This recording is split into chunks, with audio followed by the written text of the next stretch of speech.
Congress party आगामी 15 तारीख से पूरे बिहार में न्याय संवाद की श्रृंखला शुरू करने जा रही है।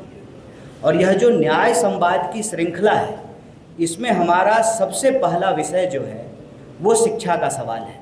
इसी तरह से नौकरी का सवाल, भागीदारी का सवाल और समाज के जो अलग अलग सेक्शन के लोग हैं उनके बीच में कांग्रेस पार्टी जाएगी, उनके साथ संवाद करेगी, उनके दुख तकलीफ़ को सुनेगी और उसी के आधार पर हम न्याय पत्र तैयार करेंगे। और उस न्याय पत्र के आधार पर आने वाले दिनों में चाहे चुनाव हो, हमारी सरकार बने या किसी और की भी सरकार बने, उन न्याय को लागू करने के लिए कांग्रेस पार्टी प्रतिबद्ध है। इसी सोच के साथ, इसी संकल्प के साथ आगामी 15 तारीख को नेता प्रतिपक्ष श्री राहुल गांधी जी बिहार आ रहे हैं। दरभंगा में वो छात्रों से संवाद करेंगे और जब वो दरभंगा में छात्रों से संवाद कर रहे होंगे, ठीक उसी वक्त बिहार के अलग अलग जगहों पर 60 से ज़्यादा जगहों पर कांग्रेस पार्टी के देश स्तर के नेता बिहार आ रहे हैं, जिसमें हम विभिन्न हॉस्टलों में जाएंगे। SC ST हॉस्टल में जाएंगे, EBC हॉस्टल में जाएंगे, महिला छात्रावासों में जाएंगे, अल्पसंख्यक छात्रावास में जाएंगे। साथ ही साथ जहां पर हॉस्टल नहीं है वहां पर टाउन हॉल के अंदर विद्यार्थियों को इकट्ठा करके बिहार के अंदर जो शिक्षा की हालत है उस पर चर्चा करेंगे, संवाद करेंगे। और उसी कड़ी में यह प्रेस वार्ता की गई है और इस प्रेस वार्ता के माध्यम से 5 प्रमुख विषय को हमारे ये मौजूद साथियों ने उठाया है।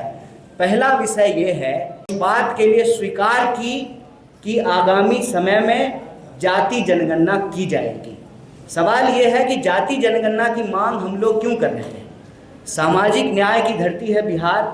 जाति जनगणना की मांग हम इसलिए कर रहे हैं कि कई दशकों तक सामाजिक न्याय की नीतियों को लागू करने के बावजूद, आरक्षण की नीति को लागू करने के बावजूद आज भी आंकड़े ये कहते हैं कि समाज के अंतिम पायदान का जो व्यक्ति है आज भी उसको न्याय नहीं प्राप्त हो रहा है, जिसके बारे में डिटेल से इन साथियों ने आपके बीच में अपनी बात रखी। तो जो जाति जनगणना है, उस जाति जनगणना का अगला कदम ये है कि यह जो 50% की सीमा है, इस सीमा को समाप्त कर दिया जाए। और ये हम संविधान के तहत कह रहे हैं। संविधान के अनुच्छेद 15(5) में यह प्रावधान किया गया है कि निजी क्षेत्रों में भी भागीदारी और आरक्षण को सुनिश्चित किया जाए। तो पहला मांग ये है कि जाति जनगणना हो और जाति जनगणना वैज्ञानिक तरीके से हो, लिपापोती नहीं हो, और सही आंकड़ों के आधार पर 50% की सीमा को समाप्त किया जाए और निजी क्षेत्रों में भी आरक्षण को, भागीदारी को सुनिश्चित किया जाए। दूसरा सवाल ये है कि बिहार में अगर आप शिक्षा व्यवस्था को देखेंगे, शिक्षा की हालत ये है कि 3 साल की डिग्री 3 साल में नहीं मिलती है। प्रश्न ये है कि जब पूरे देश में 3 साल की डिग्री 3 साल में मिलती है, तो बिहार में 3 साल की डिग्री 5 साल और 7 साल में क्यों मिलता है? वो बिहार जहाँ पर नालंदा विश्वविद्यालय रहा, वो बिहार जहाँ पर विक्रमशिला विश्वविद्यालय रहा, वो बिहार जहाँ पर आज़ादी से पहले पटना विश्वविद्यालय की स्थापना हुई, जिसको ज्ञान और मोक्ष की भूमि कही जाती है। आप बिहार में किसी भी धर्म का इतिहास उठा करके देख लीजिए, उसका इतिहास बिहार से जुड़ा हुआ है। देश का इतिहास बिहार के इतिहास के बिना पूरा नहीं होता है। उसी तरह से बिहार की प्रगति के बिना देश की प्रगति संभव नहीं है। ऐसे में बिहार की प्रगति के लिए, देश की प्रगति के लिए यहाँ की शिक्षा व्यवस्था को बेहतर करना जरूरी है। 3 साल की डिग्री 3 साल में मिले, ये एक बात है। इसके तहत जो मुख्य सवाल ये हैं कि जहाँ शिक्षक नहीं है वहाँ शिक्षक हों, इंफ्रास्ट्रक्चर को बेहतर किया जाए। KG से PG तक सरकार का फैसला है कि SC ST OBC, पिछड़ा, अति पिछड़ा और सभी वर्ग की महिलाओं के लिए KG से PG तक फ्री एजुकेशन है।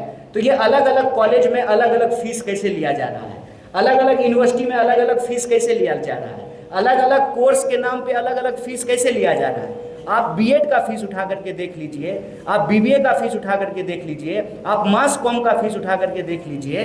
तो जब सरकार का फैसला है कि सरकारी संस्थानों में केजी से पीजी तक शिक्षा मुफ्त होगी, तो इसको लागू क्यों नहीं किया जा रहा है? बिहार में प्लेसमेंट सेल को क्यों नहीं लागू किया जा रहा है? बार बार क्यों पेपर लीक हो रहा है? रोजगार का जो सवाल है, 4 लाख 4.5 लाख से ज़्यादा पोस्ट खाली है, उन पोस्ट को क्यों नहीं भरा जा रहा है? और कोई परीक्षा, चाहे बीपीएससी की हो, टियर 3 की परीक्षा हो, किसी भी डिपार्टमेंट की परीक्षा हो, उनको जो है नौकरी नहीं मिल रही है और रोजगार देने के बजाय बिहार सरकार लोगों को कर्जदार बना रही है। हमसे जुड़े रहने के लिए हमारे YouTube चैनल को सब्सक्राइब करें और नई वीडियो की नोटिफिकेशन के लिए बेल आइकॉन को दबाएं।